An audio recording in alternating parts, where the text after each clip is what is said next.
Right now, everyone, we really need to be coming up with some solutions. We are losing all of our rights. All around the world, everyone's losing the right to speak. They're losing the right to protest. We're being tracked on our cell phones in almost every single developed country in the world. And we're in a lockdown right now for something that has a death rate of less than 1%. We're all in lockdown and hiding right now because of something that resembles influenza. And I just really want to talk about what we really need to get back to how our founding fathers wrote the Declaration of Independence. When our founders wrote the laws, or the beginning of the laws and our rights, at the beginning they argued and they debated. They were people from all over the world. They were doctors. They were scientists. They were people from all walks of life, and they clashed, and they debated for hours and days and weeks on to how they would run the country, how would the laws that they put in place would be affected in the future, because they knew that power corrupts, but absolute power corrupts absolutely. So they put in a system where we have rights, and we have the right to speak, and we have the right to protest, and we have the right to defend ourselves from a tyrannical government. And we're losing that. We're losing that right now. And I think a big part of it is we do not allow debate anymore. We don't have any healthy discourse. In the past, people would be able to argue. People would be able to discuss things and disagree, but nowadays there's nothing like that anymore. There's kind of debates on TV, but they're ridiculous. They have weird rules and stuff like that. That's not real debate, you know. Maybe you need a moderator, but you need an honest moderator. You need somebody that's going to be honest on both sides and take both sides into account. You can't just stick one way your whole life and live that way. It's not a good environment for learning. And I'll say this is it's not that long ago, and it still happens today, where there's medical errors, where there's people that think that something is healthy, but it's not. You know, back in, it was 1864. I forgot his name, but he was a doctor, and he was trying to figure out why all these women were dying from sepsis. Every time when the doctors would birth these kids, a lot of the times women would get infections and they would die. And people were trying to figure it out, and he figured it out. He found out that these doctors were doing autopsies. They were doing autopsies on dead bodies, and they were going afterwards and birthing children. And so he just recommended, just by washing your hands and disinfecting your equipment, you could prevent it. And he did that, and it showed.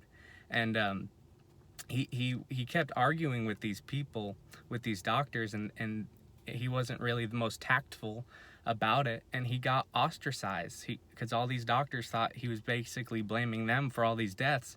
He got ostracized, and then basically he went around Europe for a few years trying to tell everybody to disinfect their equipment. No one listened to him, and he got checked into an insane asylum, and he died there. And most likely he got beat to death, and he died from sepsis, which is the original thing he was trying to prevent. And how often do you think that still happens? Do you think it just went away just because we all have this science and all these scientists now, that kind of stuff just went away? I don't think it did. It wasn't that long ago. And how many lives could he have saved if people would listen to him, if people would take into his accounts?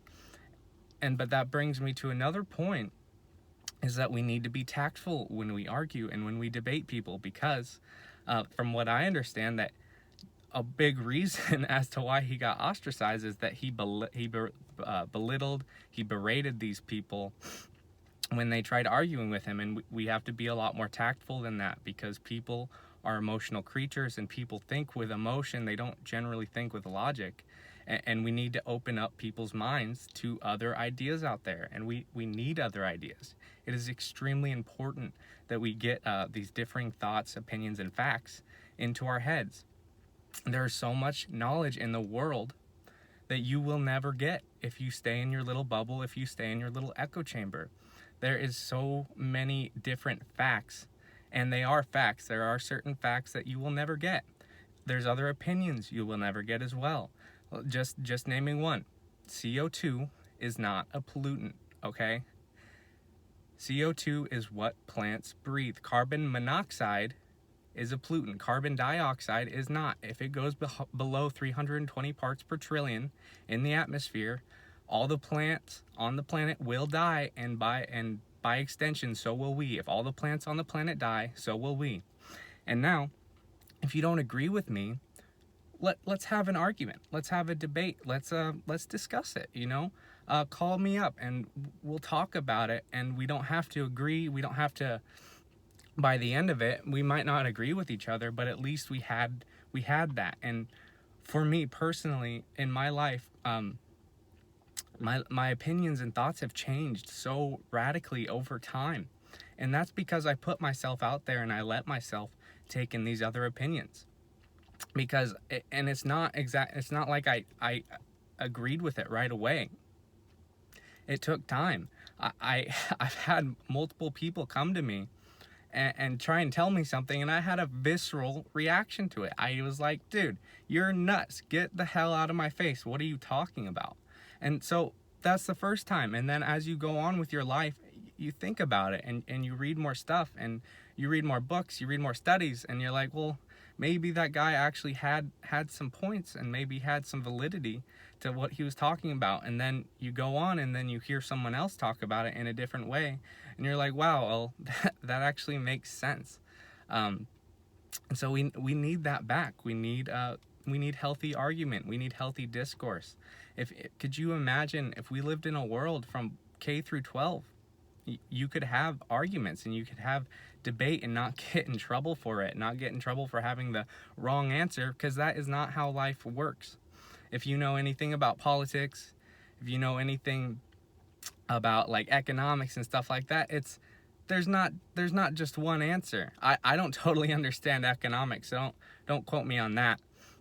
But there's not just one answer for so many different facets in life. There is right and wrong answers, but with a lot of the questions we have in this world, there isn't a single right or wrong answer. There's a lot of half-truths out there, in my opinion, that people will spout off. They'll say a bunch of half-truths, and it's important that we have those. That's why I think the left wing and the right wing is just a trap that was built for people to play off of each other's emotions. At this point, I don't know what else it'd be there for, because the right wing and the left wing, they both have some valid arguments. And if you're trapped in the left wing, right wing thing, you're up wing, down wing, you're never gonna see the bigger picture. You're never gonna realize that there's a lot more than just what's going on in your head and what you've been taught. And I'm not discrediting everything you might have been taught, what you learned in school or whatever. But there's a lot more to it than that. There's a whole big world out there, full of different incredibly smart and talented people that are just waiting for you to hear them and waiting for you to argue with them. And I think it's important. My friend, he doesn't necessarily agree with me as much, because he thinks in debate there are debate tactics, and there is a way for you to kind of seem right even though you might not be.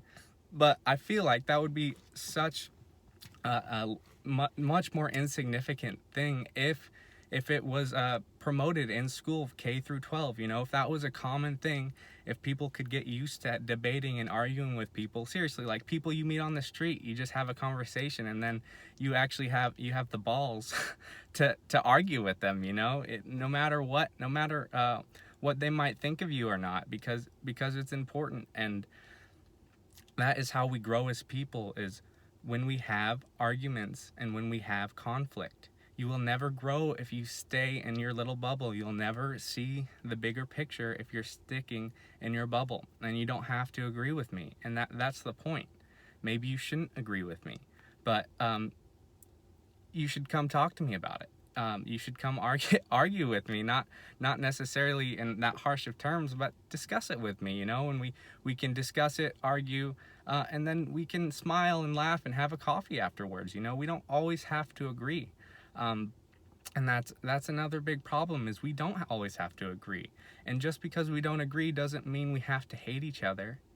It doesn't mean we have to ostracize each other from each other's lives, because that's not healthy. It's not healthy for you. It's not healthy for me. It's not healthy for the world. It's because we need these ideas to clash with each other so we can see how strong they are. And if you can't have your ideas challenged by somebody, how strong of a position is that? I don't think that if you're so hard-headed on something and you can't even stand up to some basic scrutiny, I don't think that's a very strong position. I don't. And come talk to me about it, because and we'll figure it out. But that's kind of what I wanted to talk to you guys about today, is just get out of your bubble, get out of your echo chamber, because it is extremely important for growth, extremely important for learning, for real learning. Real learning requires conflict. You can't just sit inside your echo chamber and go to school that is programmed a certain way. I'm not saying school's not important. I think there's a lot of things in school that are important: writing, English, math, just getting your thoughts out there. But a lot of what we have today now is indoctrination. There is learning that goes on in school, but it's only one viewpoint. It's a top-down heavy model of where instead school should be a bottoms-up thing. It should be a local thing. We should be learning everything. We shouldn't be learning just this little box that's been programmed for us, because everyone that comes out of school thinks the same thing.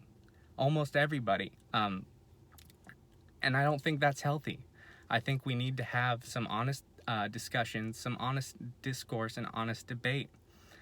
And we need to have it televised. We need to have it from our schools all the way up to our government. We need to have this at every level in order to figure out what we're gonna do in this world, because we are stuck in this Democrat-Republican dichotomy. It's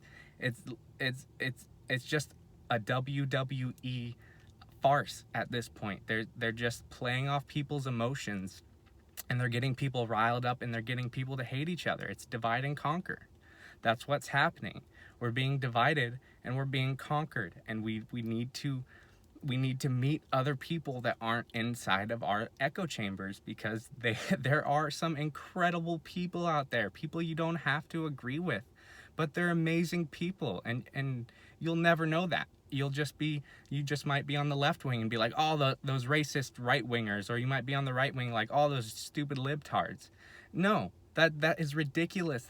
That's a trap that's been built for you. Please do not fall in it. There's a lot more to it than just dumb old left wingers and dumb old right wingers. They're both right in their own way, and I think we need to realize that. But I'm gonna end this video. I'm gonna go for a run. I'm gonna go get some vitamin D. I'm gonna have a wonderful day. I hope all of you are having a wonderful day.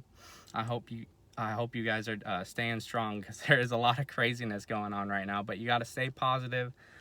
I'm gonna go try and find someone to debate with. I'm gonna go try and find someone to argue with, and not in a negative way. I'm gonna see if I can find someone I don't disagree with and see what happens, and I'm gonna be calm and nice about it. And if they don't agree with me, maybe they'll think about it in a few months from now, and their opinion will change. But anyway, everybody, stay happy, stay calm, stay healthy, stay hydrated. It's important. Have a wonderful day. Bye.